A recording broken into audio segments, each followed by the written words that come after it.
ends. Many of us have dealt with pesky split ends at some point. So Phillipe is here. It's been a while. Phillipe is here with tips to banish them for good. So why don't we start with why we even get split ends? Well, it's called trichoptilosis. Ooh, you sound very smart. I Googled it last night. Okay. Yeah, so split ends come from everyday wear and tear, washing, blow drying, heat styling, irons. It happens just from everyday wear and tear. Okay. So basically a split end, so just envision this is your hair right here, right? And with washing and curling iron and flat irons, eventually what's gonna happen at the end of the hair, you're gonna get a split, just like that, where it's gonna look like that. Okay. Right? And what most people do is they sit on their couch and they look at their split ends, and some people chew it off, right? Just like that. So is that the way to get rid of them, That's Phillipe? one of the ways to get rid of them. I don't recommend it. Chew them while you're watching TV. Then some people take their at-home kitchen scissors and go at their hair as well, like that. And you can see I'm barely cut the rope with these. Right? And that's not going to give you a clean cut. Eventually what's going to happen is the hair is going to continue to split. And as that keeps splitting, the ends keep getting thinner and thinner, and before you know it, you're going to have to take off more length than you need to. Okay, so are there ways to repair split ends once we get them? Yes, absolutely. There's ways to repair it. Trimming. Yes. Cutting. Yes. Dusting. Yeah. You could do this at home yourself. I don't recommend it because when you're bringing everything forward, you're going to change the shape of your haircut and change it, you know. Yes. You can go over it. Curly hair, you can do the twisting and pulling and cutting, but I tell you, it's not as easy as it looks. Okay, so he doesn't suggest using your teeth. That's Catherine, right. come on in here. We have a model.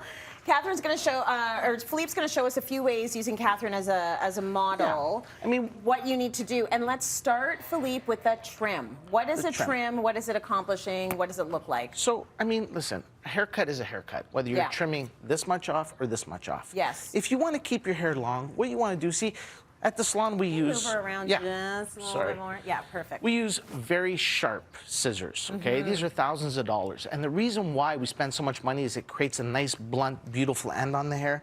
And you can see just through the ends, what we do is we just clean that up, and you can see already, as I'm cutting, this is more of like a dusting / trim. You can see how one side now, look how blunt this side is compared to this side. Right. You see how I clean that up? That's a trim. That's a dusting trim. So basically, she wants to keep length. She just wants to make hair healthier. Yes. Right?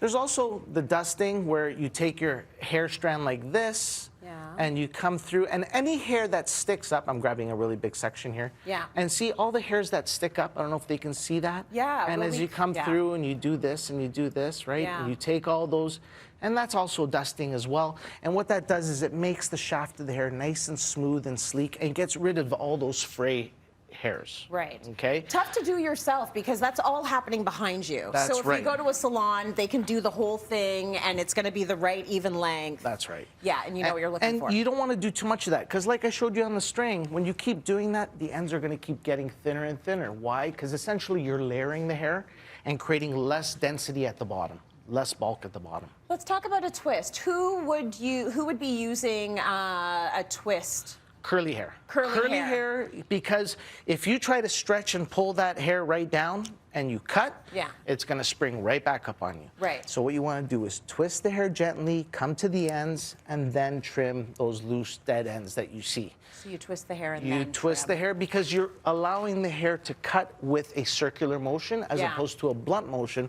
which is more for straight hair. Okay, now once you get all of those split ends trimmed off, is there something we can do to keep them from coming back? Serums, protectants, argan oils. Yes. You got to put these things in before you add any heat, any styling. Yeah. You know, be gentle with the hair. When you're combing it out, start with the ends first. Yep. Don't leave towels in the hair because that takes a lot of the moisture out. Creates the fabric and the hair friction, and then you get that knotting, and then, you know, you get the tangles. It's all about the maintenance. And do dudes get split ends? If men have long hair, yes, they'll get split ends. But because typically men get haircuts every 4 to 6 weeks, we don't get split ends, right? Okay. I have some clients that go 6 months for a haircut because they're not, you know, they're not doing too much maintenance or washing. And then I have customers that go 6 weeks to 3 months because they're doing a little more maintenance and a little more styling every day. Yeah. So it all depends on the styling and the maintenance that you give your hair. Okay, so 2 things. Don't use your teeth and don't use your kitchen scissors.